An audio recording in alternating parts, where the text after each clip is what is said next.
કેશોદમાં સરદાર વલ્લભભાઈ પટેલની 150મી જન્મ જયંતિની ઉજવણી પ્રસંગે 8 કિલોમીટર યુનિટી માર્ચ યોજાઈ હતી। કેશોદ 88 વિધાનસભા સરકારી પ્રશાસન દ્વારા સરદાર વલ્લભભાઈ પટેલની 150મી જન્મ જયંતિની ઉજવણી પ્રસંગે એક ભારત આત્મનિર્ભર ભારત અંતર્ગત 8 કિલોમીટરની યુનિટી માર્ચનું આયોજન કરવામાં આવ્યું હતું।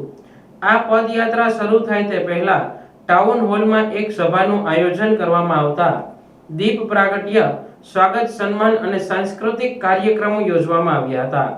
બાદ આ પદયાત્રા ટાઉન હોલથી હાથમાં તિરંગા સાથે જય સરદારના નારાઓ લગાવી પ્રસ્થાન કરવામાં આવી હતી, જે સરહદ ચોકમાં પહોંચતા સરદાર વલ્લભભાઈ પટેલની પ્રતિમાને હારતોરા કરી આંબાવાડી તરફ આગળ વધી હતી। આ પદયાત્રા ચાર ચોકે પહોંચતા બાબા આંબેડકરની પ્રતિમાને હારતોરા કરી આગળ વધતા જૂનાગઢ બાયપાસે યાત્રાને પૂર્ણ જાહેર કરવામાં આવી હતી। રાષ્ટ્રના ઉત્થાન માટે રાષ્ટ્રને સમર્પિત થવા એકતાનો સંદેશ પ્રસારવા યુનિટી માર્ચનું આયોજન કરવામાં આવ્યું હતું। આ યુનિટી યાત્રા માટે પ્રશાસન દ્વારા જરૂરી તમામ સુવિધાઓ ઉપલબ્ધ કરવામાં આવી હતી। આ પદયાત્રામાં આસિસ્ટન્ટ કલેક્ટર વંદના મીણા, એનસીસી કેડેટ્સ, શહેરીજનો તથા ગ્રામજનો, વિવિધ સંસ્થાઓના આગેવાનો, રાજકીય પ્રતિનિધિઓ, અધિકારીઓ, પદાધિકારીઓ, સ્કૂલના બાળકો અને પાલિકા કર્મચારીઓ જોડાયા હતા। આજરોજ કેશોદ તાલુકામાં આપણે યુનિટી માર્ચનું આયોજન કરવામાં આવ્યું છે।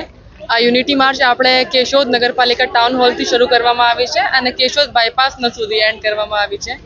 આ જે આપણી યુનિટી માર્ચ છે એમાં બધા લોકો, શહેરજનો અને ગ્રામજનો જોડવામાં આવ્યા છે। એને સિવાય આપણા એનસીસી ના કેડેટ્સ અને આપણા જે પોલિટિકલ રિપ્રેઝેન્ટેટિવ્સ છે, આપણા પદાધિકારીઓ શ્રીઓ છે, મહાનુભાવશ્રીઓ છે અને એને સિવાય આપણા જે બાળકો છે સ્કૂલના, એને સાથે સાથે બધા નગરપાલિકાના લોકોને આ જે યાત્રા છે એમાં એનો સહયોગ આપ્યો છે। આપણે આ યાત્રા 8 કિલોમીટરની હતી અને 8 કિલોમીટરની યાત્રામાં વચ્ચે સાંસ્કૃતિક કાર્યક્રમ આયોજન કરવામાં આવ્યું છે અને એને સિવાય અહીંયા પાણીની વ્યવસ્થા અને જ્યુસની વ્યવસ્થા પણ કરવામાં આવી છે।